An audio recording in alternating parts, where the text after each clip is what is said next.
السلام علیکم ورحمۃ اللہ وبرکاتہ، نحمده ونصلی علی رسولہ الکریم، اما بعد فاعوذ باللہ من الشیطان الرجیم، بسم اللہ الرحمن الرحیم، رب اشرح لی صدری ویسر لی امری واحلل عقدۃ من لسانی یفقہوا قولی۔ ہم قیامت کے دن کے حالات کے بارے میں پڑھ رہے تھے۔ قیامت کے دن کے اختتام پر انسان اپنی آخری منزل پر پہنچے گا جو جنت یا جہنم کی شکل میں ہوگی۔ تو اب سے ہم جنت اور جہنم کے بیان کے بارے میں پڑھیں گے، پہلے جہنم کے بارے میں اور پھر جنت کے بارے میں، کہ جہنم کیا چیز ہے، لفظ جہنم کا معنی کیا ہے، جہنم کے دیگر نام کیا ہیں، جہنم میں جانے والوں کی تعداد کتنی ہوگی، دروازے کتنے ہیں، جہنم کے فرشتے کتنے ہیں، جہنم کی وسعت کتنی ہے، اس کے درکات کتنے ہیں، اس کی آگ کی شدت کیسی ہے، اہل جہنم کے اوصاف کیا ہیں، اور اس کے علاوہ بھی دیگر موضوعات پر انشاءاللہ ہم بات کریں گے۔ حقیقت یہ ہے کہ جو شخص اس دن جہنم سے بچ گیا، جہنم کی آگ سے بچ گیا اور جنت میں داخل کر دیا گیا، وہی دراصل کامیاب ہے۔ سورۃ آل عمران میں اللہ سبحانہ وتعالیٰ ارشاد فرماتے ہیں، کل نفس ذائقۃ الموت وإنما توفون أجوركم يوم القيامة فمن زحزح عن النار وأدخل الجنة فقد فاز وما الحياة الدنيا إلا متاع الغرور۔ ہر جان موت کو چکھنے والی ہے اور تمہیں تمہارے اجر قیامت کے دن پورے دیے جائیں گے۔ پھر جو شخص آگ سے دور کر دیا گیا اور جنت میں داخل کر دیا گیا تو یقیناً وہ کامیاب ہو گیا، اور دنیا کی زندگی تو دھوکے کے سامان کے سوا کچھ بھی نہیں۔ تو اصل کامیابی آخرت کی کامیابی ہے، اصل کامیابی آگ سے نجات ہے اور جنت میں داخلہ ہے۔ اللہ سبحانہ تعالیٰ نے یہ دنیا امتحان کے لیے بنائی، اور اس امتحان میں کامیاب ہونے کے لیے انبیاء اور رسل بھیجے تاکہ وہ انسانوں کو بتائیں کہ کامیاب ہونے کے طریقے کیا ہیں۔ تو جن لوگوں نے ان کی بات مان لی اور صراط مستقیم پر گامزن ہو گئے اور اس پر مرتے دم تک استقامت اختیار کی، اللہ اپنے فضل اور رحمت کے ساتھ ان کو کامیابی سے ہمکنار کرے گا۔ اور جنہوں نے رسولوں کی بات نہیں مانی اور اپنی خواہشات پر چلتے رہے، ان کا پھر آخری ٹھکانہ جہنم ہوگا۔ جہنم برحق ہے، یعنی جنت بھی برحق ہے اور جہنم بھی برحق ہے۔ یہ دونوں مقامات حقیقت میں ایگزسٹ کرتے ہیں، کیونکہ نان مسلمز کے علاوہ مسلمز میں سے بھی کچھ لوگوں نے اس بات کا انکار کیا ہے کہ جنت اور جہنم واقعی حقیقت میں کوئی چیز ہے۔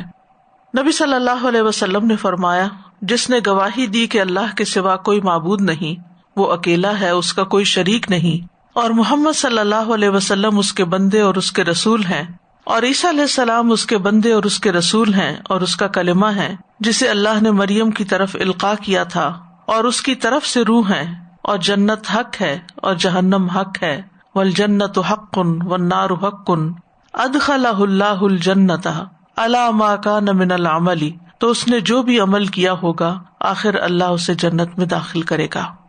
تو گویا یہ ہمارے ایمان کا حصہ ہے کہ جہنم اور جنت برحق ہیں۔ جب انسان جہنم کی حقیقت کو سمجھ لیتا ہے تو انسان کی زندگی کا رخ بدل جاتا ہے، انسان کی پرائرٹیز، ترجیحات تبدیل ہو جاتی ہیں۔ مسند احمد کی روایت ہے، رسول اللہ صلی اللہ علیہ وسلم نے فرمایا، میں وہ کچھ دیکھتا ہوں جو تم دیکھ نہیں سکتے، میں وہ کچھ سنتا ہوں جو تم نہیں سنتے۔ آسمان چرچرانے لگے، اور ان کا حق بھی ہے کہ وہ چرچرائیں، کیونکہ آسمان میں 4 انگلیوں کے برابر بھی ایسی جگہ نہیں ہے جس پر کوئی فرشتہ سجدہ ریز نہ ہو۔ اگر تمہیں وہ باتیں معلوم ہوتی جو میں جانتا ہوں تو تم بہت کم ہنستے اور بہت زیادہ روتے، اور بستروں پر اپنی عورتوں سے لطف اندوز نہ ہو سکتے، اور پہاڑوں کی طرف نکل جاتے تاکہ اللہ کی پناہ میں آ جاؤ۔ تو اس سے یہ پتہ چلتا ہے کہ جہنم کوئی معمولی چیز نہیں، وہ بہت بڑی بلا ہے۔ اور پھر یہ کہ جو شخص اس کا انکار کرتا ہے، یا جو شخص اللہ اور اس کے رسول کا اور آخرت کا انکار کرتا ہے، تو اس کا پھر ابدی ٹھکانہ جہنم ہوگا۔ یہ ایک مستقل اقامت گاہ ہے. رسول اللہ صلی اللہ علیہ وسلم نے فرمایا تم جانتے ہو کہ ہمیں اللہ کی طرف لوٹنا ہے، پھر جنت کی طرف یا جہنم کی طرف جانا ہے. وہ ایسی مستقل اقامت گاہ ہے کہ وہاں سے روانگی نہیں ہوگی. وہ ایسی ہمیشگی ہے جہاں موت نہیں آئے گی. وہاں ایسے جسم ہوں گے جو مرنے والے نہیں، جن کو فنا نہیں. فرشتے بھی جہنم سے ڈرتے ہیں. انس بن مالک کہتے ہیں کہ رسول اللہ صلی اللہ علیہ وسلم نے جبریل سے پوچھا علیہ السلام، کیا بات ہے کہ میں نے میکائیل کو کبھی ہنستے ہوئے نہیں دیکھا؟ انہوں نے جواب دیا کہ جب سے جہنم کو پیدا کیا گیا ہے میکائیل کبھی نہیں ہنسے. اسی طرح ایک اور روایت میں آتا ہے کہ نبی صلی اللہ علیہ وسلم جب معراج کے موقع پر آسمانوں پر تشریف لے گئے تو فرشتوں کے جس گروہ کے پاس سے بھی گزرے انہوں نے آپ کو سلام بھی کیا اور آپ کو دیکھ کر مسکرائے بھی، لیکن جہنم کا داروغہ مالک، اس نے جب آپ کو دیکھا سلام تو کیا لیکن مسکرایا نہیں. تو آپ نے جبریل سے پوچھا کہ سب فرشتے مسکرائے ہیں لیکن مالک نہیں مسکرایا. تو آپ نے فرمایا کہ جب سے اس کی یہ ڈیوٹی لگی ہے اور جب سے اس نے جہنم کے حالات دیکھے ہیں وہ آج تک نہیں مسکرایا.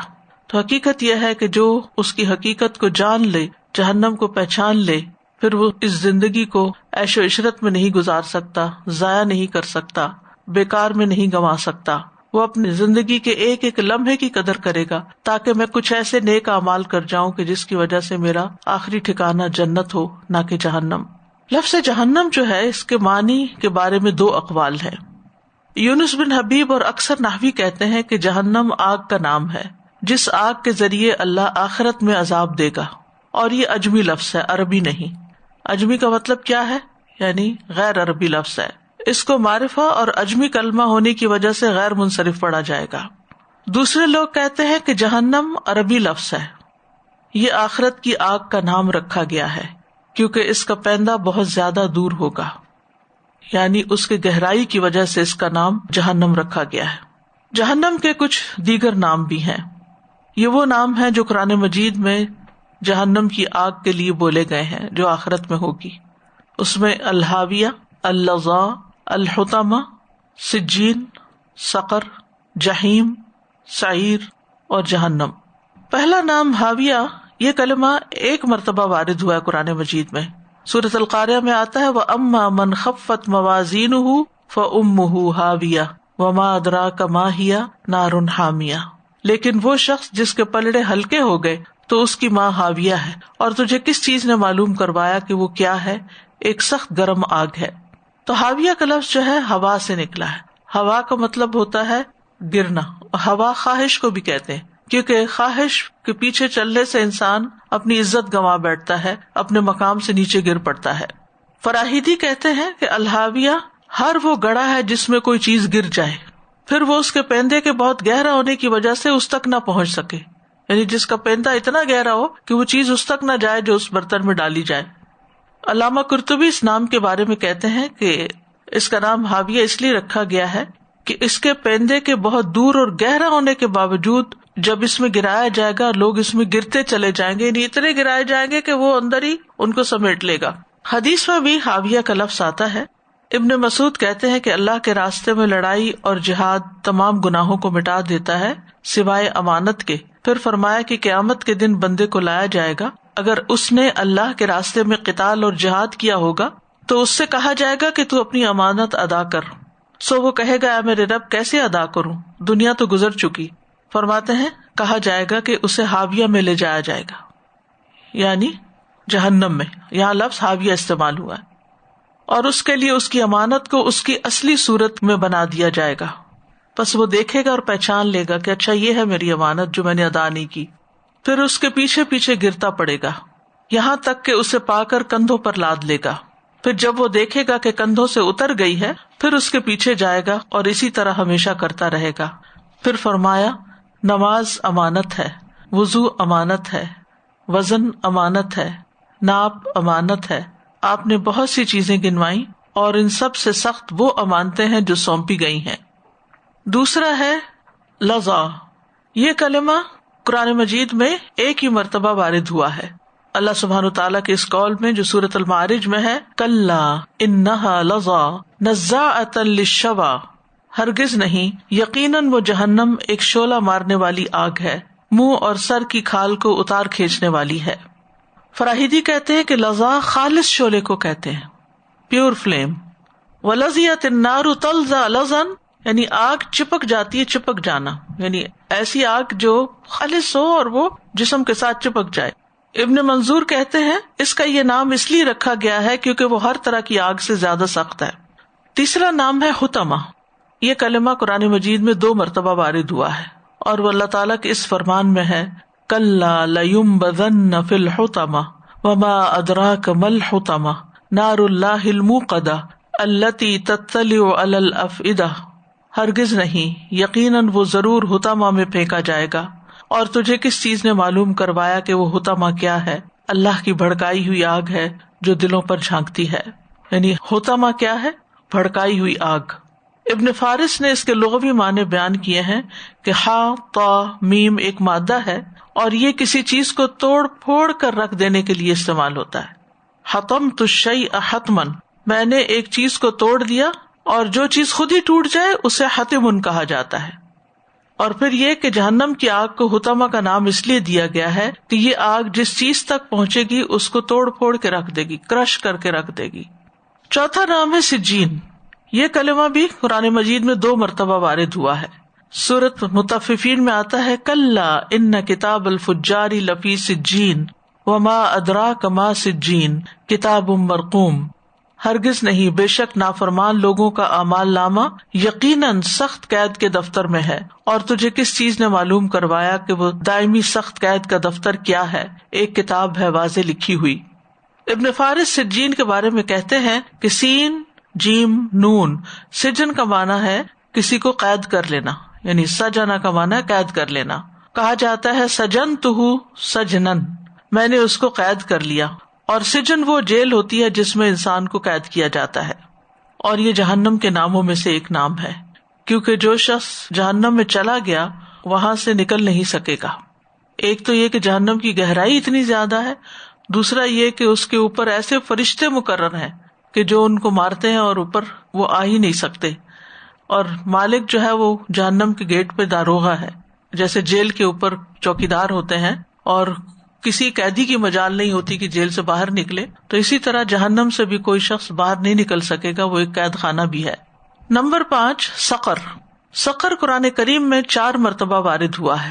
اللہ تعالیٰ کا فرمان ہے، سأصلیہ سقر وما ادراک ما سقر لا تبقی ولا تذر لواحۃ للبشر، میں اسے جلد ہی سقر یعنی جہنم میں داخل کروں گا، اور تجھے کس چیز نے معلوم کروایا کہ سقر کیا ہے؟ نہ وہ باقی رکھتی ہے نہ چھوڑتی ہے، چمڑے کو جھلس دینے والی ہے۔ اسی طرح سورۃ المدثر میں اللہ تعالیٰ فرماتے ہیں کہ الا اصحاب الیمین فی جنات یتساءلون عن المجرمین ما سلککم فی سقر قالوا لم نک من المصلین، مگر دائیں ہاتھ والے جنتوں میں سوال کریں گے مجرموں سے، تمہیں کس چیز نے سقر میں داخل کیا؟ وہ کہیں گے ہم نماز ادا کرنے والوں میں سے نہ تھے۔ تو یہاں اللہ تعالیٰ نے سقر کا معنی خود ہی بیان کر دیا کہ سقر وہ ہے جو نہ باقی رہنے دے نہ چھوڑے، یعنی ختم کر کے رکھ دے انسان کو، لیکن اس کے باوجود انسان پہ موت نہیں آئے گی۔ ابن فارس کہتے ہیں سین قاف را کا مادہ جلا دینے پر یا آگ کے ذریعے بھون کر رنگ تبدیل کرنے پر دلالت کرتا ہے، یعنی جب کسی چیز کو آگ پہ بھون دیا جاتا ہے تو اس کا رنگ بدل جاتا ہے، اسی لیے کہا جاتا ہے سقرت الشمس، دھوپ نے اس کو سقر کر دیا، یعنی سیاہی مائل بنا دیا، اس کا رنگ کالا کر دیا، اس کا رنگ تبدیل کر دیا۔ ابن منظور کہتے ہیں کہ جہنم کا نام سقر اس لیے رکھا گیا ہے کیونکہ وہ جسموں اور روحوں کو پگھلا کے رکھ دے گی، اور حقیقت میں یہ وہ آگ ہے کہ جو چمڑے کو اس طرح جھلس دے گی کہ اس کو باقی نہ رہنے دے گی۔ چھٹا نام جہیم ہے۔ یہ کلمہ قرآن مجید میں 23 سے زیادہ مرتبہ وارد ہوا ہے۔ سورۃ النازعات میں اللہ تعالیٰ کا فرمان ہے فَأَمَّا مَن طَغَىٰ وَآثَرَ الْحَيَاةَ الدُّنْيَا فَإِنَّ الْجَحِيمَ هِيَ الْمَأْوَىٰ وَأَمَّا مَنْ خَافَ مَقَامَ رَبِّهِ وَنَهَى النَّفْسَ عَنِ الْهَوَىٰ فَإِنَّ الْجَنَّةَ هِيَ الْمَأْوَىٰ، پس لیکن جو حد سے بڑھ گیا اور اس نے دنیا کی زندگی کو ترجیح دی تو بے شک جہنم ہی اس کا ٹھکانہ ہے، اور رہا وہ جو اپنے رب کے سامنے کھڑا ہونے سے ڈر گیا اور اس نے خواہش کو روک لیا، یعنی ہوا کو روک لیا، خواہش نفس کو، تو بے شک جنت ہی اس کا ٹھکانہ ہوگی۔ اسی طرح وَإِذَا الْجَحِيمُ سُعِّرَتْ، جب جہنم بھڑکا دی جائے گی، سورۃ المطففین میں آتا ہے ثم انہم لصال الجحیم. تو یہ 4 مختلف مقامات پر جہیم کا لفظ آتا ہے. لفظ جہیم کے بارے میں آتا ہے کہ یہ جیم ہا میم سے ہے، اور جاہم وہ جگہ ہوتی ہے جو سخت تپش والی ہوتی ہے، یعنی شدید حرارت والی جگہ کو جہیم کہا جاتا ہے. 7واں نام سعیر ہے. یہ قرآن مجید میں 1 سے زیادہ مرتبہ وارد ہوا ہے. وَأَمَّا مَنْ أُوتِيَ كِتَابَهُ وَرَاءَ ظَهْرِهِ فَسَوْفَ يَدْعُو ثُبُورًا وَيَصْلَىٰ سَعِيرًا إِنَّهُ كَانَ فِي أَهْلِهِ مَسْرُورًا. اور لیکن وہ شخص جس کا نامہ اعمال اس کے پیٹھ پیچھے دیا گیا تو ان قریب وہ بڑی ہلاکت کو پکارے گا اور بھڑکتی ہوئی آگ میں جائے گا. بلا شبہ وہ اپنے گھر والوں میں خوش تھا، یعنی یہ اس کا قصور تھا کہ دنیا میں مزے کر رہا تھا اور آخرت کو بھولے ہوئے تھا. اسی طرح سورۃ الملک میں آتا ہے فَاعْتَرَفُوا بِذَنبِهِمْ فَسُحْقًا لِأَصْحَابِ السَّعِيرِ. اور سعیر کا لفظ جو ہے سین عین را سے ہے، کسی چیز کا مشتعل ہونا اور دہکنا اور اوپر اٹھنا، یعنی جیسے جہنم کی آگ بھڑکے گی اور اس کے شعلے جو ہیں وہ اونچے اٹھیں گے. نمبر 8 جہنم. یہ 8واں نام ہے. قرآن مجید میں 70 سے زیادہ دفعہ یہی لفظ آیا ہے. ان جہنم کانت مرصادا فلہم عذاب جہنم ولہم عذاب الحریق. پھر فی نار جہنم. ابن منظور کہتے ہیں جہنم کی وجہ تسمیہ یہ ہے کہ جہنم اس گہرائی کو کہتے ہیں جو بہت دور ہو، نیچے. بئر جہنم و جہنم، یعنی وہ کنواں جس کا پیندہ بہت زیادہ گہرا ہو، نیچے. تو جہنم کو یہ نام اس لیے دیا گیا ہے کہ اس کی گہرائی بہت ہے، بہت نیچے ہے. وہ حدیث میں آتا نا کہ ایک پتھر کے گرنے کی آواز آئی تو آپ نے فرمایا 70 سال پہلے لڑکایا گیا تھا. آپ دیکھیے پتھر تو ذرا سا پھینکا جو 1 سیکنڈ میں نیچے پہنچتا ہے، تو کتنا دور ہے، کتنا دور.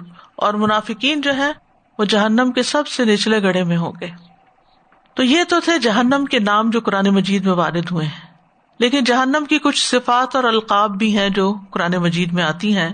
یعنی جہنم وہ آگ جو آخرت میں ہوگی اور اس کی کچھ صفات یوں ہوگی. السموم بئس المصیر. سموم کہتے ہیں نا زہریلی ہوا کو جو مساموں میں گھس جاتی ہے. بئس المصیر بدترین ٹھکانہ، لوٹنے کی جگہ. بئس القرار، بئس المہاد برا ٹھکانہ. بئس الورد المورود بری گرنے کی، وارد ہونے کی جگہ. دار البوار ہلاکت کا گھر. وہ قوم بورا پڑھا تھا نا آپ نے، بائر ہلاک ہونے والے کو کہتے ہیں. دار الفاسقین فاسقوں کا گھر. سوء الدار اسفل السافلین. تو یہ سب صفات جو ہیں یہ جہنم کی بیان کی گئی ہیں قرآن مجید میں. بار بار جیسے جہاں پہ بھی جہنم کا ذکر آیا تو ما ادراک تم کیا جانو کہ کیا ہے جہیم، یہ سجین اور ساروں کے نام بار بار، جیسے آپ کسی چیز کو بارے میں کہتے ہیں نا تم کیا جانو کہ وہ کیا چیز ہے، وہ کیا جگہ ہے کہ آپ امیجن نہیں کر سکتے. تو اس طرح کی فیلنگ آ رہی ہے ساری جب کٹھے آپ نے پڑھے ہیں کہ پتہ نہیں وہ کس قسم کی بلا چیز ہے کہ امیجن نہیں کر سکتے. لوگ کہتے ہیں سورج ہے وہ جہنم بنائی بھی ہے اللہ تعالیٰ نے. سورج اور چاند تو خود جہنم میں ہوں گے، اس کی پھر وسعت آپ دیکھیے کتنی بڑی ہوگی کہ پورا چاند اس کے اندر ڈال دیا جائے گا، سورج ڈال دیا جائے گا تو اس سے ان کی ہیٹ میں اضافہ ہوگا، لیکن سورج سے زیادہ ہیٹ ہے جہنم کی. استاذ جی بھی جیسے آپ نے بتایا کہ اس کا جو فرشتہ مالک ہے وہ کبھی مسکرائے نہیں، وہ سینگ از بلیونگ والی بات ہے. لیکن جب اگر ہم کہتے ہیں کہ ہمیں غیب پہ یقین ہے تو پھر ہمیں بھی اسی لیول کا ہی یقین ہونا چاہیے جیسے وہ مالک کو یقین ہے اور وہ دیکھتا ہے اور مسکرا بھی نہیں سکتا. تو ہم تو پتہ نہیں کہاں ہیں، بہت پیچھے. اور پھر جیسے آپ نے فرمایا نا کہ وہ چپک جائے گی، تو یہاں یہ جو لک ہوتی ہے ٹار جس کو کہتے ہیں، کبھی چپک جاتی ہے تو اسکن بھی ساتھ اتر جاتی. اور یہ جو گہرائی کے بارے میں جو بات ہے استاد جی، امیوزمنٹ پارکس میں نا رائڈ ہے کہ اس کو چھوڑ دیتے ہیں، بس جیسے اوپر جاتی ہے ٹاپ پہ اور پھر اس کو چھوڑ دیتے ہیں اور فیو سیکنڈز کے لیے وہ فری گرتی ہے، فیو سیکنڈز کے لیے، اور بالکل آپ کو لگتا ہے کہ وہ کبھی ختم ہی نہیں ہوں گے، وہ فیو سیکنڈز ہوتے ہیں کیونکہ کوئی اس کو سپورٹ نہیں ہوتی. اور یہاں دیکھیں 70 سال کی گہرائی ہے، 70 سال کی گہرائی. اور میں سبحان اللہ یہ حیران ہو رہی تھی کہ یہ سب باتیں ہیئر اینڈ دیئر ہم لوگ پڑھتے رہتے ہیں، لیکن جیسے یہ بیٹھ کے اور کانسنٹریٹ کر کے جو اس کو سننا ہے اور جو اس کا افیکٹ ہو رہا ہے پہلے کبھی اس طرح سے نہیں ہوتا. اگلا پوائنٹ جو سمجھنے کا ہے وہ ہے کہ جہنم بنائی جا چکی ہے، تخلیق کی جا چکی ہے. جنت اور جہنم دونوں اس وقت بھی موجود ہیں. امام طحاوی کی جو کتاب ہے عقیدہ طحاویہ کے نام سے مشہور ہے، اس کتاب میں بھی یہ بات موجود ہے کہ جنت اور جہنم دونوں پیدا کیے جا چکے ہیں، نہ کبھی فنا ہوں گے نہ تباہ ہوں گے، کیونکہ اس میں ہمیشہ ہی رہنا لوگوں نے. اللہ سبحانہ وتعالیٰ نے مخلوقات کو بنانے سے پہلے جنت اور جہنم بنایا تھا اور پھر ان میں رہنے والوں کو بھی بنا دیا. جس کو چاہے گا اپنے فضل سے جنت میں داخل کرے گا اور جس کو چاہے گا اپنے عدل کی وجہ سے جہنم میں بھیجے گا، اور ہر شخص اسی چیز کے لیے عمل کر رہا ہے جس کا فیصلہ کر کے اس سے فراغت حاصل کی جا چکی ہے. یاد رکھیے امت میں 2 گروہ ایسے تھے، معتزلہ اور قدریہ. انہوں نے انکار کر دیا اور کہا کہ اللہ ان دونوں کو قیامت کے دن پیدا کرے گا، یعنی قیامت کے دن جنت جہنم پیدا ہوں گی، ابھی نہیں ہے. سورۃ آل عمران میں آتا ہے اعدت للکافرین، جس کا کیا مطلب ہے؟ یہ کافروں کے لیے تیار کی گئی ہے، یعنی جہنم تیار کر دی گئی ہے.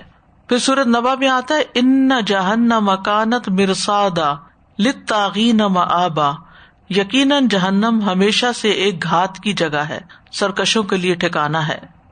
اللہ سبحانہ تعالیٰ نے جنت اور جہنم کو تخلیق کرنے کے بعد جبریل علیہ السلام کو اس کی طرف بھیجا. مسند احمد کی روایت میں آتا ہے جب اللہ عز و جل نے جنت کو پیدا کیا تو جبریل علیہ السلام سے کہا کہ جا کر اسے دیکھاؤ. چنانچہ جبریل علیہ السلام گئے اور دیکھا. واپس آ کر عرض کیا یا رب و عزتک، اے میرے رب آپ کی عزت کی قسم، اس کے متعلق جو بھی سنے گا، یعنی جنت کے متعلق جو بھی سنے گا وہ اس میں داخل ہونا چاہے گا. پھر اللہ کے حکم پر جنت کو ناپسندیدہ چیزوں سے ڈھانپ دیا گیا. پھر اللہ تعالیٰ نے فرمایا اب جا کر اسے دیکھ کر آؤ. چنانچہ وہ دوبارہ گئے، دیکھا اور کہا یا رب و عزتک، اے میرے رب آپ کی عزت کی قسم، مجھے اندیشہ ہے کہ اب اس میں کوئی داخل ہی نہیں ہو سکے گا. یہ اتنا مشکل رستہ ہے جنت کا، کیونکہ خواہشات کے خلاف چلنا پڑتا ہے نا انسان کو. اسی طرح جب اللہ نے آگ کو پیدا کیا تو جبریل علیہ السلام سے فرمایا اے جبریل جا کر جہنم دیکھ آؤ.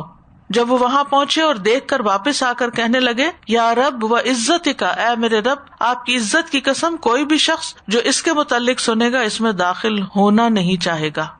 اللہ کے حکم پر پھر اسے خواہشات سے ڈھانپ دیا گیا.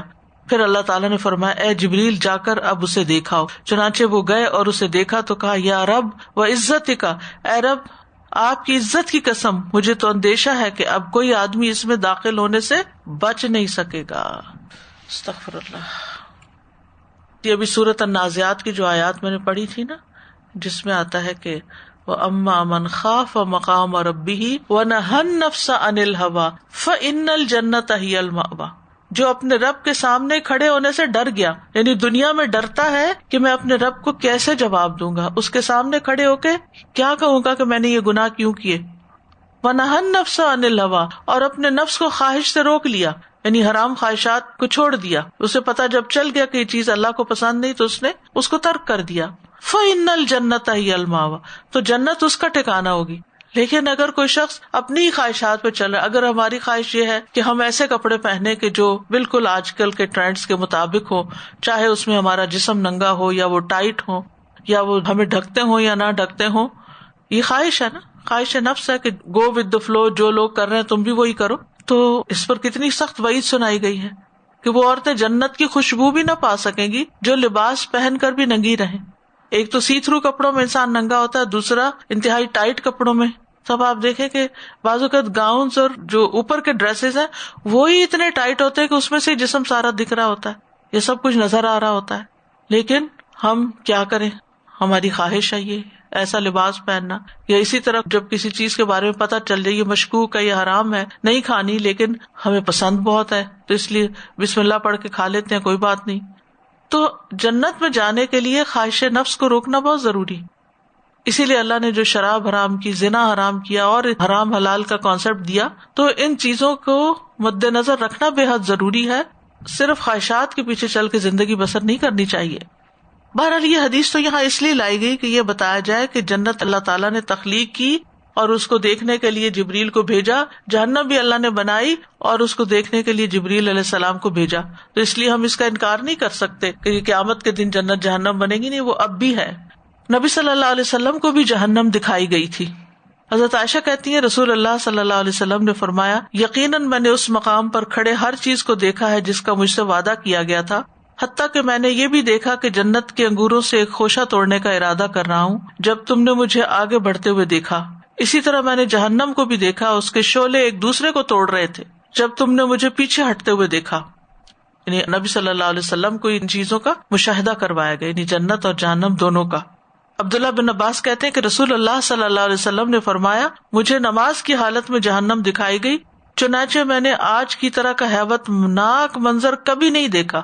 یعنی اتنا خوفناک چیز کبھی بھی نہیں دیکھی. مرنے کے بعد مرنے والے کو جنت یا جہنم میں اس کا ٹھکانہ دکھایا جاتا ہے، یعنی قبر میں جب انسان جاتا ہے.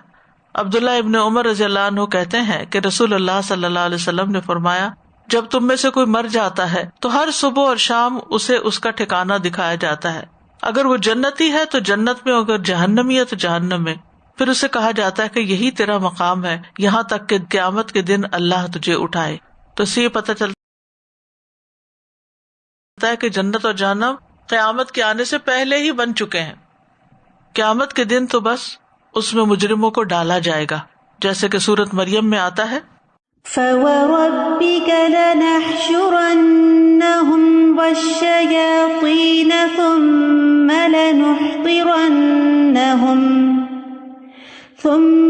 لَنُحْضِرَنَّهُمْ حَوْلَ جَهَنَّمَ جِثِيًّا ثُمَّ لَنَنزِعَنَّ مِن كُلِّ شِيعَةٍ أَيُّهُمْ أَشَدُّ عَلَى الرَّحْمَنِ عِتِيًّا ثُمَّ لَنَحْنُ أَعْلَمُ بِالَّذِينَ هُمْ أَوْلَى بِهَا صِلِيًّا. تو قسم ہے تیرے رب کی، بے شک ہم ان کو اور شیطانوں کو ضرور اکٹھا کریں گے، پھر بے شک ہم انہیں جہنم کے گرد ضرور گھٹنوں کے بل گرے ہوئے حاضر کریں گے. پھر بے شک ہم ہر گروہ میں سے اس شخص کو ضرور کھینچ نکالیں گے، یعنی ہر گروہ میں سے اس شخص کو باہر نکال لیں گے جو ان میں سے رحمان کے خلاف زیادہ سرکش ہے. پھر یقیناً ہم ان لوگوں کو زیادہ جاننے والے ہیں جو اس میں جھونکے جانے کے زیادہ حقدار ہیں. یعنی کس کو جہنم میں جانا چاہیے ہمیں زیادہ پتا ہے. اللہ تعالیٰ اپنے علم کی بنا پر، اپنے عدل کی بنا پر ایسے لوگوں کو جہنم میں بھیج دے گا. پھر اسی طرح کافروں، ظالموں کو قیامت کے دن جہنم کی راہ دکھائی جائے گی اور وہ اس میں ہمیشہ رہیں گے. سورۃ النساء میں آتا ہے، ان الذين كفروا وظلموا لم يكن الله ليغفر لهم ولا ليهديهم طريقا إلا طريق جهنم خالدين فيها أبدا وكان ذلك على الله يسيرا. بے شک جن لوگوں نے کفر کیا اور ظلم کیا، اللہ کبھی ایسا نہیں کہ انہیں بخشے اور نہ یہ کہ انہیں کسی سیدھے راستے کی ہدایت دے سوائے جہنم کی راہ کے جس میں وہ ہمیشہ رہنے والے ہیں، ہمیشہ ہمیشہ، اور یہ ہمیشہ سے اللہ پر بڑا ہی آسان ہے. تو کفر اور ظلم یعنی شرک ایسی چیزیں ہیں کہ جو انسان کو سیدھی جہنم میں لے جانے والی ہیں. اسی طرح مختلف طرح کے جرائم کرنے والے بھی جہنم کی طرف ہانکے جائیں گے. بعض مجرموں کو پیاس سے ہانکتے ہوئے لے جایا جائے گا. سورۃ مریم میں آتا ہے، وَنَسُوقُ الْمُجْرِمِينَ إِلَى جَهَنَّمَ وِرْدًا. اور مجرموں کو جہنم کی طرف پیاس سے ہانک کر لے جائیں گے.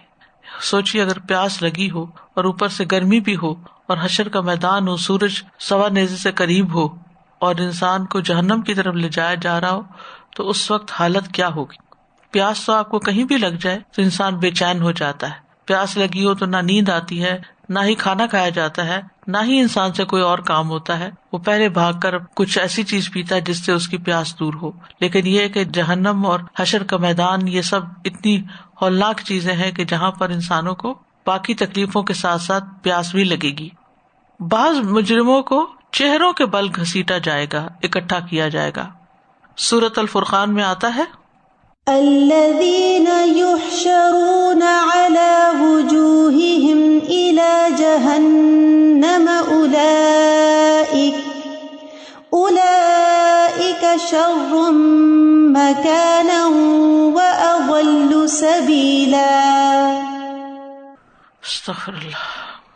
انسان پاؤں کے بل چلتا ہے لیکن اس دن چہرے کے بل اس کو چلایا جائے گا. جو رب پاؤں کے ساتھ چلا سکتا ہے وہ انسان کو چہرے کے بل بھی چلا لے گا. استغفر اللہ. پھر اسی طرح گروہ در گروہ لوگ جہنم میں جائیں گے اور جنوں انس کی جماعتوں کے ساتھ. سورۃ الاعراف میں آتا ہے قال ادخلوا في قد خلت من قبلكم من الجن والإنس في النار كلما دخلت أمة لعنت أختها حتى إذا اداركوا فيها جميعا قالت أخراهم لأولاهم ربنا هؤلاء أضلونا فآتهم عذابا ضعفا من النار قال لكل ضعف ولكن لا تعلمون. فرمائے گا ان جماعتوں کے ہمراہ جو جنوں اور انسانوں میں سے تم سے پہلے گزر چکی ہیں آگ میں داخل ہو جاؤ. سورۃ الزمر میں آتا ہے کہ گروہ در گروہ لوگوں کو جہنم کی طرف ہانکا جائے گا. وسيق الذين كفروا إلى جهنم زمرا حتى إذا جاءوها فتحت أبوابها وقال لهم خزنتها ألم يأتكم رسل منكم يتلون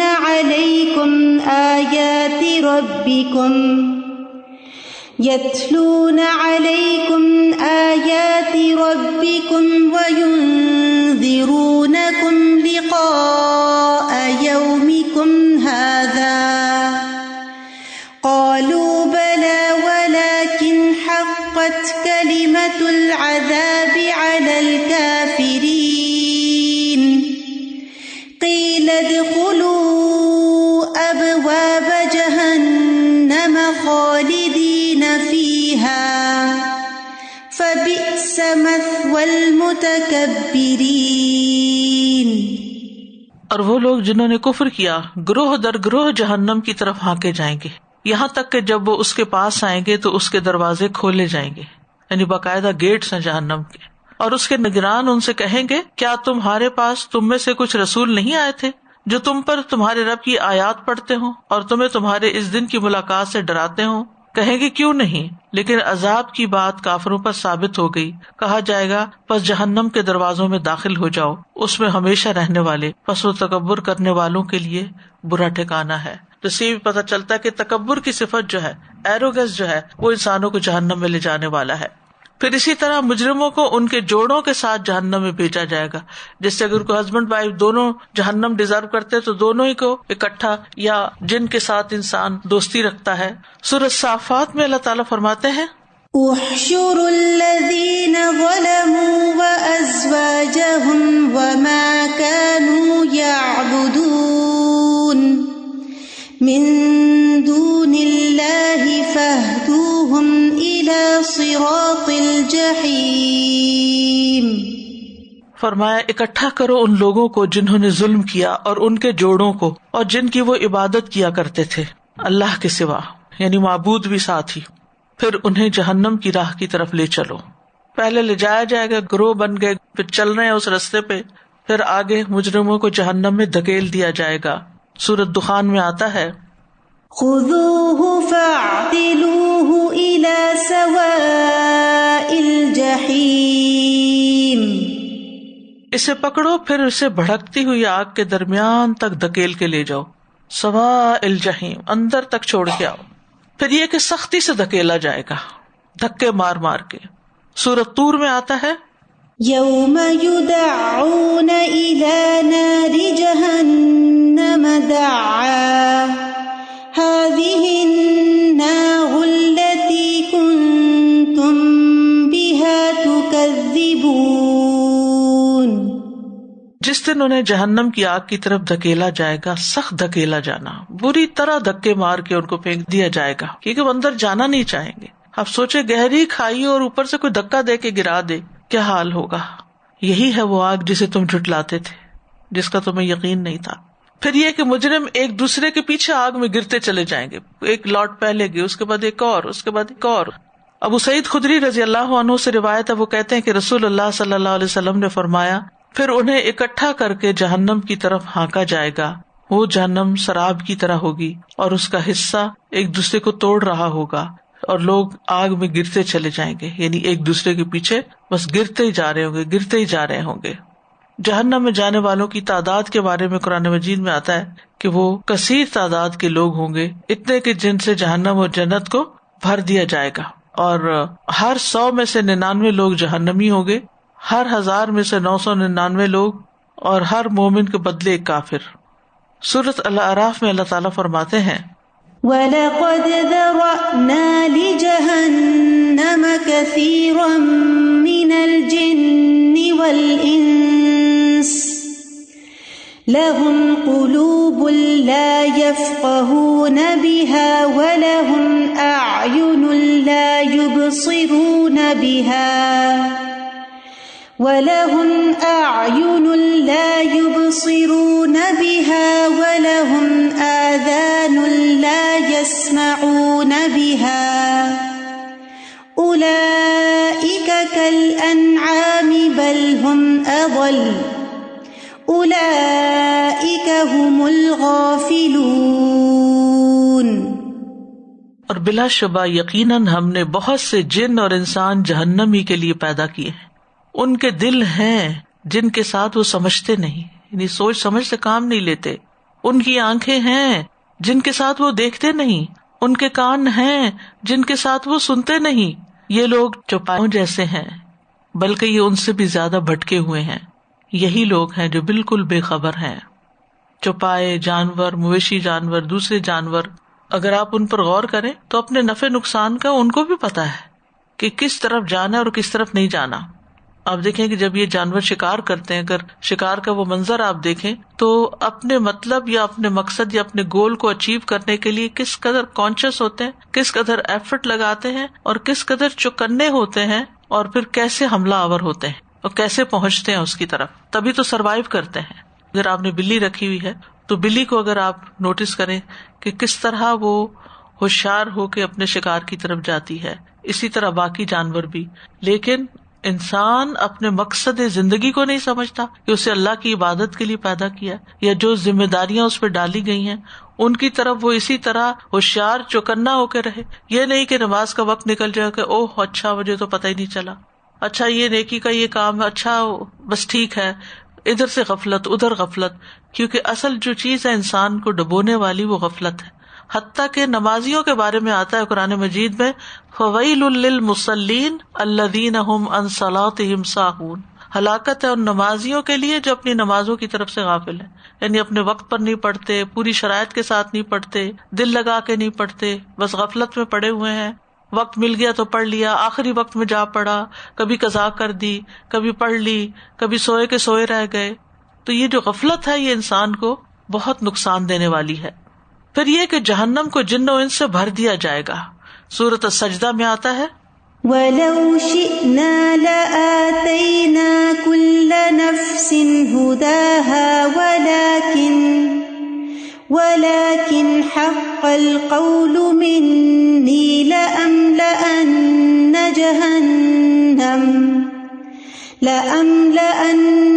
جَهَنَّمَ مِنَ الْجِنَّةِ وَالنَّاسِ أَجْمَعِينَ.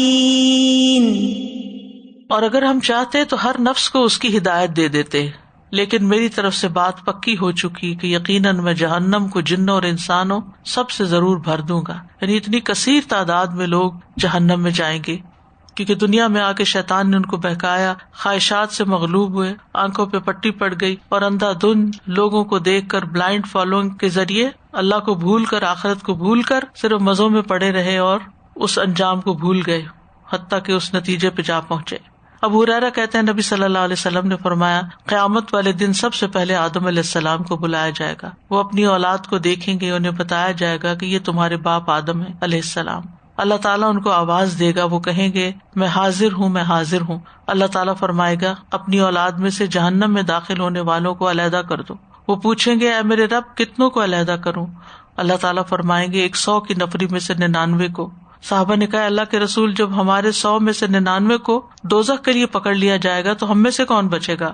آپ نے فرمایا بقیہ امتوں میں میری امت کی تعداد سیاہ رنگ کے بیل کے پشت پر سفید بالوں جتنی ہوگی, یعنی امت کم ہوگی تو اس میں سے کم لوگ پھر جائیں گے. اسی طرح ایک اور روایت میں آتا ہے کہ 1000 میں سے 999 جو یاجوج ماجوج کی اولاد میں سے ہوں گے. پھر اسی طرح ہر مومن کے بدلے ایک کافر.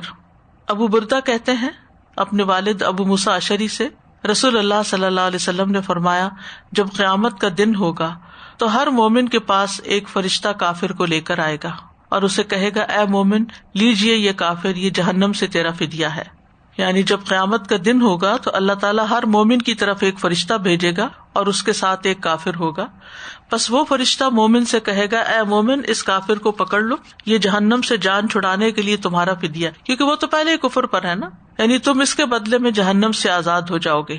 جہنم میں تمہاری منزل تھی, اگر تم اس کے حقدار ہوتے تو تم اس میں داخل ہوتے, بس اب یہ کافر اس کا حقدار بن گیا تو اس طرح یہ کافر جہنم سے تمہاری آزادی کا فدیہ بن گیا, کیونکہ تم نے اس سے نجات پالی اور کافر کے لیے وہ مقرر ہو گیا. بس اس کو جہنم میں پھینک دو, یہ تمہارا فدیہ ہے. پھر اسی طرح جہنم میں عورتوں کی اکثریت ہوگی. عمران بن حسین کہتے ہیں صحیح بخاری کی روایت ہے آپ نے فرمایا میں نے جنت میں جھانک کر دیکھا تو اکثریت فقراء کی تھی, فقیر لوگ زیادہ تھے, اور جہنم میں جھانکا تو وہاں عورتیں زیادہ تھی. اور اس کی وجہ بھی ایک دوسری حدیث میں بتائی گئی کہ تم لان تان بہت کرتی ہو اور شوہر کی ناشکری. یہ 2 ویکنیسز ہیں جس کی وجہ سے عورتوں کے لیے وعید سنائی گئی. اچھا اب آپ سوچ رہے ہوں گے کہ اس طرح کی باتیں کیوں کی گئی ہیں. یہ دراصل ڈیٹرنٹ کے طور پر ہے کہ پہلے سے ہی بتا دیا گیا کہ یہ 2 کوالٹیز جو ہیں یہ جہنم میں لے جانے والی ہیں. اپنی اس ویکنیس کے اوپر قابو پاؤ, اپنی اس ویکنیس کو کنٹرول کرو, کہیں ایسا نہ ہو کہ اس کی وجہ سے آخری ٹھکانہ خراب ہو جائے. تو جہنم جب بھر بھی دی جائے گی تو اور کا مطالبہ کرتی رہے گی. نبی صلی اللہ علیہ وسلم نے فرمایا جہنم میں دوزخیوں کو ڈالا جائے گا اور وہ کہے گی کچھ اور بھی ہے, حل من مزید, یہاں تک کہ اللہ رب العزت اپنا قدم اس پر رکھے گا اور وہ کہے گی کہ بس بس. پھر جہنم کے دروازوں کے بارے میں آتا ہے کہ جہنم کے دروازے 7 ہیں. سورۃ الحجر میں فرمایا وَإِنَّ جَهَنَّمَ لَمَوْعِدُهُمْ أَجْمَعِينَ لَهَا 7 أَبْوَابٍ لِكُلِّ بَابٍ مِّنْهُمْ جُزْءٌ مَّقْسُومٌ. اور جہنم ہی وہ جگہ ہے جس کا ایسے سب لوگوں کو وعدہ دیا گیا ہے. اس کے 7 دروازے ہیں, ہر دروازے کے لیے ایک تقسیم شدہ حصہ ہوگا, یعنی کون کس دروازے سے جائے گا یہ فکس ہوگا. رسول اللہ صلی اللہ علیہ وسلم نے بھی فرمایا کہ جہنم کے 7 دروازے ہیں اور یہ دروازے قیامت کے دن کھولے جائیں گے.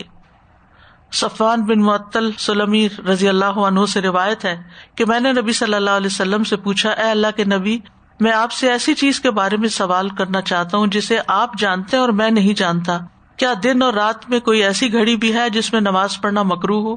رسول اللہ صلی اللہ علیہ وسلم نے فرمایا فجر کی نماز پڑھنے کے بعد طلوع آفتاب تک مزید نماز پڑھنے سے رک جایا کرو, یعنی سورج نکلنے تک, کیونکہ سورج شیطان کے سینگوں میں طلوع ہوتا ہے. اب یہ غیب کی بات ہے, ہمیں نہیں معلوم, لیکن اس طرح بتا دیا گیا جب سورج طلوع ہو جائے تو تم نماز پڑھ لو, اشراق کی نماز جس کو کہتے ہیں. اس میں فرشتے بھی حاضر ہوتے ہیں اور وہ قبول بھی ہوتی ہے. سبحان اللہ, کتنی فضیلت ہے اس نماز کی. یہاں تک کہ سورج تیرے سر پر نیزے کی طرح کھڑا ہو جائے, یعنی زوال کا وقت شروع ہو جائے. یہ ایسی گھڑی ہے جس میں جہنم کو گرم کیا جاتا ہے اور اس کے دروازے کھول دیے جاتے ہیں. جب سورج ڈھل جائے تو نماز اثر ادا کر سکتے ہو. اس نماز میں فرشتے حاضر ہوتے ہیں اور یہ بھی قبول ہوتی ہے. پھر اثر سے غروب آفتاب تک کوئی نماز نہ پڑھو. بہرحال اس میں کچھ نمازوں کے اوقات بھی بتائے گئے, اور پھر یہ ہے کہ یہ اوقات بتائے گئے جہنم کے دروازے کھولے جانے کے, دوپہر کا وقت جو ہے, اور اس کے ساتھ ساتھ یہ کہ قیامت کے دن جب لوگ اس میں ڈالے جائیں گے تو اس وقت ان کو کھولا جائے گا. استاذہ جو یہ کہا گیا کہ جنت اور جہنم جو ہے اس کی تخلیق ہو چکی ہے اور ہمیں اس پہ یقین کرنا چاہیے، تو میں اس کے بارے میں سوچ رہی تھی کہ اس میں حکمت کیا ہے کہ ہم اس پہ ایمان لائیں رادر دین کہ بنائی جائے گی بعد میں. تو اس میں یہی لگتا ہے کہ کوئی چیز مطلب ہم امیجن کریں کہ وہ پریزنٹ ہے تو موٹیویشن ایگزسٹ کرتی ہے تو ڈر زیادہ لگتا ہے، زیادہ موٹیویشن ہوگی جنت کے لیے کام کرنے کے لیے اور جہنم سے بچنے کے لیے. استاذہ جی میں اس کو کنیکٹ کر رہی تھی دونوں چیزوں کو. جیسے جنت کے لیے اللہ تعالیٰ نے فرمایا نا کہ جو اپنے رب کے سامنے کھڑے ہونے سے ڈرا اور اپنے خواہشات کو روکا، تو وہ پھر کنیکشن میں اس کے ساتھ جہنم سے بنا رہی تھی کہ اس کو خواہشات سے ڈھانپا گیا، تو اس نے خود کو روکا پھر وہاں جانے سے اور خواہشات میں پڑنے سے اور وہاں جانے سے، تو پھر اب اس کے لیے رستہ آسان ہو گیا. تازہ جو سورۃ الحمزہ میں حطمہ کا ورڈ آیا ہے نا، اس کے ساتھ اس کے بعد آیا نار اللہ الموقدۃ التی، تو اللہ نے اس آگ کو خود سے نسبت دی ہے. مجھے اتنا ڈر لگتا ہے استاذہ جب میں پڑھتی ہوں نا یہ کہ اللہ تعالیٰ نے ہمیشہ زیادہ اچھی چیزوں کو اپنے سے نسبت دی ہے، لیکن یہاں پہ آگ جو ہے حطمہ کی، اللہ تعالیٰ سب کو بچائے. اور وہاں بھی آتا الموقدہ جو بھڑکائی جا چکی. میاں بیوی کا ساتھ اور دوستوں کا ساتھ اور جو ساتھی ہوں گے وہ ساتھ ہوں گے. تو دنیا میں بھی جب بھی ہم برے کام کرتے ہیں، اکیلا کئی دفعہ بہت کم ہوتا ہے کہ کوئی اکیلا کسی چیز میں ملوث ہو، اس کے ساتھ کوئی نہ کوئی دوسرا ضرور ہوتا ہے. ابھی مجھے شیئر دے رہا ہوتا ہے یا مدد کر رہا ہوتا ہے. کئی بچے مائیں کہتی ہیں کہ ہمارا بچہ ہمارے ساتھ کچھ نہیں شیئر کرتا، گھر پہ کچھ نہیں شیئر کرتا. تو ہمیشہ یہ دیکھنا چاہیے کہ وہ کس کمپنی میں جاتے ہیں، کن کے ساتھ بیٹھتے ہیں، کہاں ان کا اٹھنا بیٹھنا ہے، ان کے ساتھ تعلق رکھنا بہت زیادہ ضروری ہے. استاذہ جی دل میں آ رہا تھا کہ عمل تو خیر کرنا ہی چاہیے، ہر ایسی چیز سے بچنا جو جہنم میں جانے والی، تو پھر دعا کے لیے بھی تو کہا گیا نا کہ دعا بھی کریں پھر جہنم سے. اللہ سبحانہ تعالیٰ ہمیں اس سے محفوظ رکھے، کیونکہ اللہ ہی بچائے تو انسان بچ سکتا ہے. اللہ کی پناہ لیتے رہنا چاہیے. ہر چیز چل گئی لیکن قرآن. جی ہاں، وہ لاگوس نائجیریا میں وہ ایک کلاس ہوتی ہے ہماری، تو اس کی ایک اسٹوڈینٹ جو تھی اس کے گھر میں آگ لگ گئی اور ہر چیز جل گئی، لیکن قرآن کی جلدوں کو آگ نہیں لگی. اور وہ ویڈیو بنا رہی تھی اور ساتھ ساتھ بتا رہی تھی اور دکھا بھی رہی تھی. پھر اس نے سارے قرآن کھول کھول کے، کنارے جلے ہوئے تھے لیکن اندر کا ٹیکسٹ محفوظ تھا. پھر اس کو جب میں نے پوسٹ کیا تو کچھ اور لوگوں نے بھی اپنے ایکسپیرینس بتایا. پھر وہ حدیث بھی یاد آ گئی کہ جس دل میں قرآن ہو اس آگ سے محفوظ رہے گا. تو پھر یہ کہ PIA کا پچھلے دنوں جہاز کریش ہوا تھا، اگر آپ کو یاد ہو، تو جہاز کا جو سامان تو جل گیا وہ جل گیا، جو لوگ مر گئے وہ الگ، لیکن جو سامان بچ گیا وہ انہوں نے رکھ کے پھر سارے لوگوں کے جو وارث تھے ان کو بلایا کہ آ کے اپنا اپنا سامان اٹھائیں. تو ایک خاتون گئی تو دیکھا کہ وہ فون اور لیپ ٹاپ اور یہ چیزیں تو جلی سڑی پڑی تھی، لیکن ایک شخص قرآن کا چھوٹا نسخہ جو اس وقت پڑھ رہا تھا وہ بالکل صحیح سلامت وہاں پڑا ہوا تھا. آج کل تو ہم فون پہ ہی پڑھتے ہیں، ہم تو قرآن آج کل لے کے ہی نہیں جاتے کہ اس کی پیئر بھی ہوگی. ٹھیک ہے، لیکن کوئی بات نہیں. اصل چیز ہے پڑھنا اور پڑھ کر اس کے اوپر عمل کرنا اور اس کو یاد کرنا اور اس کے ساتھ وقت گزارنا. ہمارا کتنا وقت فون کے ساتھ گزرتا ہے، کتنا وقت اور چیزوں میں گزرتا ہے. اب صبح سویرے لوگ لے کے بیٹھ جاتے ہیں فون، 5 منٹ صبر نہیں کرتے کہ اذان ہوئی ہے تو جواب دے کے دعا مانگ لے. قبولیت کا وقت ہے، پریشان بھی ہیں اور یہ بھی پتا ہے کہ اس وقت دعا قبول ہوگی، لیکن پھر شیطان بہکا کے اسی چیز کی طرف لے جاتا ہے. ایسی ایڈکشن ہے کہ کھانا کھا رہے ہوں یا کچھ بھی کر رہے ہوں ساتھ ہی ساتھ ہے، اس کو کسی وقت ہم چھوڑتے ہی نہیں ہیں. تو ہمیں اپنے رویوں پہ غور کرنے کی ضرورت ہے. پھر ایک اور اسٹوڈینٹ ہیں تو انہوں نے اپنے ماموں کا واقعہ بتایا کہ ان کی پچھلے دنوں قبر کھل گئی، ساتھ والی قبر شاید کھودی جا رہی تھی تو ان کی کھل گئی اور وہ جو سل تھی وہ ہلی ہوئی تھی، تو قبر کے اندر سے بہت زبردست خوشبو آنے لگی. تو وہ جو پتھر ہٹا ہوا تھا جب اس کو ایسے کر کے دیکھا گیا تو اندر سے کفن صحیح سلامت تھا. تو انہوں نے بتایا کہ 25 سال پہلے یہ فوت ہوئے ہیں تو کفن میلا بھی نہیں ہوا. یہ کیا حکمت ہے؟ انہوں نے بتایا کہ یہ نابینا تھے، حافظ قرآن تھے اور اذان بھی دیتے تھے اور مسجد میں بچوں کو قرآن پڑھاتے تھے. میں نے کہا ہمارے ملک میں حافظ قرآن کی، بچوں کو پڑھانے والے کی اور نابینا انسان کی کیا ویلیو ہوتی ہے، لیکن اللہ کے یہاں کتنا بڑا مقام. یہ جو یعنی دنیا میں ان کو اگر عام لوگ، گھر والے تو نہیں لیکن عام لوگوں کی بات ہے کہ وہ ان کو کچھ نہیں سمجھتے، لیکن اصل تو خوش قسمت وہ ہیں، کامیاب وہ ہیں کہ جن کی آخرت بن گئی. دنیا کی شان و شوکت کتنے دن کی ہے اگر وہ اللہ کی نافرمانیاں کر کے حاصل کی جائے اور لوگوں کی نظروں میں انسان بڑا بننا چاہے. تو جو چیزیں ہمیں فائدہ دینے والی ہیں نا ان کا ہمیں حریص ہو جانا چاہیے. یعنی قرآن مبارک کتاب ہے، بابرکت کتاب ہے. اس کو چاہے آپ پڑھیں، چاہے آپ لکھیں، چاہے آپ حفظ کریں، چاہے اس کی تفسیر پڑھیں، اس پہ تدبر کریں، اس کو زبانی یاد کریں، اس کو سنائیں کسی کو یا کسی کا سنیں، یا بچوں کو پڑھائیں یا بڑوں کو پڑھائیں، یا پھر یہ کہ خود دن میں بار بار جب موقع ملے اس کی تلاوت کریں یا اس کی خدمت کریں. اب جیسے مختلف کورسز ہوتے ہیں، اس میں ٹیسٹ پیپر بنانا، ان ٹیسٹ پیپرز کو چیک کرنا، اسٹوڈینٹس کے سبق سننا، اسٹوڈینٹس کو مدد کرنا، ان کو فیسیلیٹیٹ کرنا، پھر ٹیکنالوجی کے ساتھ مدد دینا کہ اس نیت کے ساتھ کہ میں قرآن کی خدمت کر رہی. یہ سارا قرآن سے ایک تعلق اور محبت کی علامت ہے. لیکن اگر ہمارے دن میں سارے کاموں کا وقت ہے اور قرآن کا ہی وقت نہیں ہے، یا ہم تھوڑی دیر بس ہاتھ لگاتے ہیں، تو یہ پھر اپنے ساتھ ہی دھوکا کر رہے ہیں، اپنے ساتھ ظلم کر رہے ہیں. ہمارا ہدف اور ہم و غم اور گول یہ ہونا چاہیے کہ صرف واجبی کاغذی کارروائی اور صرف چیک لسٹ ہی نہیں ہونی چاہیے کہ ہاں یہ پڑھ لیا یہ کر لیا، بلکہ اس میں ہر دن مزید اضافہ ہونا چاہیے اور اخلاص میں اضافہ ہونا چاہیے اور شوق اور محبت میں اضافہ ہونا چاہیے. اس کام کو ایک مجبوری سمجھ کے نہ کیا جائے. اس کی نشر و اشاعت، اس کو پھیلانا وجاہدہم بہ جہاداً کبیرہ میں آتا ہے.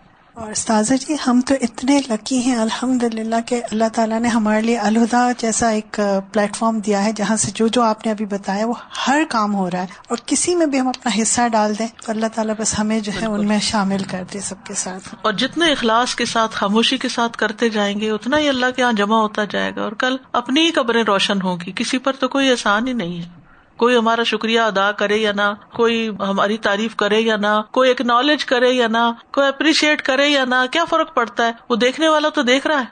اصل جزا تو وہاں سے لینی ہے نا، اور اگر لوگوں سے جزا کی توقع رکھ بیٹھے تو وہاں کا ضائع ہی نہ ہو جائے. وآخر دعوانا ان الحمد للہ رب العالمین. سبحانک اللہم وبحمدک، اشہد ان لا الہ الا انت، استغفرک واتوب الیک. السلام علیکم ورحمۃ اللہ وبرکاتہ.